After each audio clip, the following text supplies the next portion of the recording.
မိသားစုဝင်တွေဟာအမြဲတမ်းအေးဆေးဆေးနဲ့ကြောက်တက်လာတဲ့ထိုမျိုးသမီးအတွက်မွေးနေ့ညစာစားပွဲကိုပြင်ဆင်ပေးခဲ့ကြတာပါဒါပေမဲ့မျိုးသမီးကတော့သူမရဲ့ခင်ပွန်းမျက်နှာကိုကိတ်မုံထဲအတင်းဆွဲနှစ်ပစ်လိုက်ပါတယ်အဲ့ဒီနေရာမှာရှိနေတဲ့လူတိုင်းစွန့်သွားခဲ့ကြရတယ်ဒီအဖြစ်အပျက်တွေအားလုံးဟာလွန်ခဲ့တဲ့ရက်အနည်းငယ်ကစတင်ခဲ့တာပါခင်ပွန်းဖြစ်သူဟာအပြင်မှာသူ့ရဲ့အမြောင်မယားရဲ့ကလေးတို့နဲ့အတူတူစားတောက်နေချိန်မှာလီဆာကထိုလူရဲ့သမီးစီကိုတမင်တကာလမ်းလျှောက်သွားပြီးအေမီကိုလှမ်းခေါ်လိုက်ပါတယ်အေမီရောက်လာတဲ့အခါသူမရဲ့အဖေကိုမြင်ပြီးထိတ်လန့်တုန်လှုပ်သွားခဲ့ရတယ်လီဆာကသူတို့ရဲ့ပတ်သက်မှုကိုအဲ့ဒီနေရာတင်ချက်ချင်းပဲဖွင့်ချလိုက်ပါတော့တယ်တကယ်တော့နင်တို့အဖေကငါ့အဖေပဲနင်နဲ့ငါကအဖေတူအမေကွဲညီမတွေလေအေမီကဒါကိုမခံစားနိုင်ပဲထွက်ပြေးသွားခဲ့ပါတယ်ထိုလူကတော့ဘသူ့ကိုမှဂရုမစိုက်ပဲသူ့သမီးနောက်ကိုပဲပြေးလိုက်သွားခဲ့တယ်အေမီကအိမ်ကိုတန်းမတ်ပြန်လာပြီးအဖေဖြစ်သူကိုစတင်အပြစ်တင်ဝေဖန်တော့တာပါပဲသူမရဲ့အဖွားကိုလည်းတားဖြစ်သူကိုဘလိုမျိုးပြုစုပြောထောင်ခဲ့တာလဲလို့မေးခွန်းထုတ်ပြီးတားသမီးကိုကောင်းကောင်းမဆုံးမနိုင်ခဲ့လို့ဆိုကအဖွားဖြစ်သူကိုပါအပြစ်ပုံချပါတော့တယ်အဖွားဖြစ်သူကတော့ဘာတွေဖြစ်နေမှန်းလုံးဝမသိရှာပါဘူးအဖွားမှာမြင်းမလေးတယောက်တိုးလာပြီလေ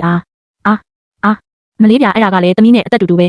သူမရဲ့အဖေကတော့အပြစ်ရှိစိတ်ကြောင့်ဘာမှမပြောနိုင်ရှာပါဘူးအဖွားဖြစ်သူကအမှန်တရားကိုသိသွားတာနဲ့သူ့သားကိုရိုက်နှက်ပြီးလူမဆန်တဲ့ရွှေရှာပွဲတတော်ဝါဆိုပြီးဆဲဆိုပါတော့တယ်ချက်ချင်းဆိုသလိုပဲမိခင်ဖြစ်သူကတော့တားဖြစ်သူရဲ့အဖြစ်ကိုဘလို့ဖုံးကွယ်ပေးရမလဲဆိုတာကိုပဲစတင်စဉ်းစားပါတော့တယ်နောက်တစ်နေ့ကြောင်းရောက်တော့လီဆာကအေမီကိုနှောက်ယှက်ဖို့ထပ်မံရောက်ရှိလာပြန်ပါတယ်အန်နာကလီဆာတယောက်သူမရဲ့အမေကိုဖြစ်ကြောင်းကုန်စင်သွားပြောပြတော့မယ်လို့ထင်နေတာကြောင့်အေမီကချက်ချင်းပဲပြန်လေတုတ်ပြန်လိုက်ပါတယ်အေမီအမေကဆရာဝန်တဦးဖြစ်ပြီးတော့နင့်နာသူဖြစ်ပြီးလီဆာအမေကတော့ပါမောက္ခတဦးဖြစ်ကလင်ကိုမယားအမြောင်မယားဖြစ်ပါတယ်ဒါဆိုနင်တို့အဖေကြတော့ဖောက်ပြန်တဲ့လူမဟုတ်ဘူးပေါ့ဟုတ်လားအေမီကအေးဆက်ဆက်နဲ့လှောင်ရည်လိုက်ပြီးငါတို့အဖေကနင်တို့အဖေလည်းဟုတ်တယ်ဆိုအမေကလည်းလင်ကိုမယားအဖေကလည်းဖောက်ပြန်တဲ့ကောင်သူမကလီဆာကိုအရှက်မရှိတဲ့အိမ်တော်ရေးဖောက်ပြန်သူနှစ်ယောက်ရဲ့သမီးဆိုပြီးပြောဆိုတာလှည့်ထွက်သွားခဲ့ပါတယ်လီဆာကတော့ဒေါသတကြီးနဲ့ဘာမှပြန်မပြောနိုင်ပဲကြံရစ်ခဲ့တာပေါ့အဲ့ဒီနေ့မှာပဲအမြောင်မယားဖြစ်သူကထိုလူရဲ့သားဖြစ်သူပါဒီဖောက်ပြန်မှုကိုကိုယ်တိုင်ကိုကြမြင်တွေ့နိုင်အောင်စီစဉ်ခဲ့ပါတယ်ဂျက်တယောက်ဒါကိုမယုံနိုင်အောင်ဖြစ်သွားခဲ့ရတယ်ဂျက်ကနောက်ပိုင်းမှာသူ့အဖေကိုတွားရောက်ရင်ဆိုင်မေးမြန်းခဲ့ပါတယ်ဖောက်ပြန်တာကိုမိသွားတဲ့တိုင်အောင်ထိုလူကသူ့သားကိုသူ့ဘက်ကနားလည်ပေးစေချင်တော့မှာပဲဒါပေမဲ့ဂျက်ကတော့နားမလည်ပေးနိုင်ခဲ့ပါဘူးသူကတစ်ချိန်ကသူ့အဖေကိုစံပြပုဂ္ဂိုလ်တဦးအဖြစ်ကြီးခဲ့ဘူးတာပါအခုတော့စိတ်ပြက်စရာလူတယောက်ဖြစ်သွားခဲ့ပါပြီသူတို့အမေကအသေးစားထိုးကူးတောက်မှုခံယူထားရသူဖြစ်တာကြောင့်ဂျက်ကဒီသတင်းကိုသိသွားရင်အမေဖြစ်သူခံနိုင်ရရှိမှာမဟုတ်ဘူးဆိုပြီးစိုးရိမ်နေခဲ့ပါတယ်ဒါကြောင့်ထိုမျိုးသမီးနဲ့အခုချက်ချင်းအဆက်အသွယ်ဖြတ်ဖို့သူ့ဖေကိုပြောလိုက်ပါတော့တယ်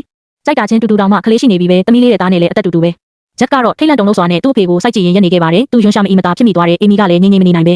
ဖြစ်လဲဖြစ်ချင်စရာပဲထိုလူကသူမသွားမှန်းသိလို့ဘာမှမပြောခဲ့ပါဘူးမကြခင်မှာပဲအမေဖြစ်သူကသူတို့ရဲ့တပ်ပုံတွေကိုမတော်တဆတွေ့ရှိသွားခဲ့ပါတယ်သူမကိုယ်တိုင်စုံစမ်းစစ်ဆေးပြီးတဲ့နောက်ထိုမျိုးသမီးရဲ့လူမှုကွန်ရက်စာမျက်နှာပေါ်မှာသူမရဲ့ခင်ပွန်းကိုရှာတွေ့ခဲ့ပါတယ်ဖောက်ပြန်မှုကိုအတည်ပြုနိုင်ခဲ့ပြီးတဲ့နောက်အန်နာတယောက်မျက်ရည်တွေနဲ့ပြိုလဲသွားခဲ့ရပါတယ်ဒီတော့တွင်းမှာပဲမိသားစုဝင်တွေကအန်နာအတွက်မွေးနေ့ညစာစားပွဲကိုကျင်းပပေးခဲ့ကြပါတယ်။ထမင်းစားပွဲကလူတိုင်းကထိုလူပေါ်ညှင်းငွေစိတ်ပြက်နေကြပြီးသူ့ကိုထပ်မံပြီးအပြစ်တင်ဝေဖန်ကြပါတော့တယ်။သူမရဲ့မောင်လေးနဲ့အဖွားဖြစ်သူတို့ကပါအန်နာဘက်ကနေရက်တီပေးခဲ့ကြပြီးထိုလူကဖောက်ပြန်ခဲ့တဲ့အတွက်အခုလိုခံရတာထိုက်တန်တယ်လို့ပြောကြပါတယ်။ထိုလူကတော့စကားတစ်လုံးမှမဟုတ်ရှာပါဘူး။အဲဒီနောက်မှာတော့အန်နာကခင်ပွန်းဖြစ်သူကိုပေးဆက်စေဖို့အတွက်အလှပဆုံးပြင်ဆင်ပြီးဝင်လာခဲ့ပါတယ်။သူ့ရဲ့ဟန်ဆောင်ပြုံးကိုတစ်ချက်ကြည့်လိုက်ရုံနဲ့တင်သူမရဲ့သွေးတွေစုပွက်လာခဲ့ရတယ်။သူမဘလို့မှမအောင်အီးနိုင်တော့ပဲခင်ပွန်းဖြစ်သူရဲ့မျက်နှာကိုပိတ်မုံထဲအတင်းဆွဲနှစ်ပစ်လိုက်ပါတော့တယ်။မိသားစုတစ်ခုလုံးလည်းထိတ်လန့်တုန်လှုပ်စွာနဲ့ကြည့်နေကြတာပေါ့။သူမရဲ့ခင်ပွန်းအဲ့ဒီလိုဖြစ်သွားတာကိုကြည့်ပြီးအန်နာကအော်ဟစ်ရေမောလိုက်ပါတော့တယ်။ဘသူတဦးတယောက်မှစကားတစ်လုံးမှမဟုတ်ဝင်ကြတော့ပါဘူး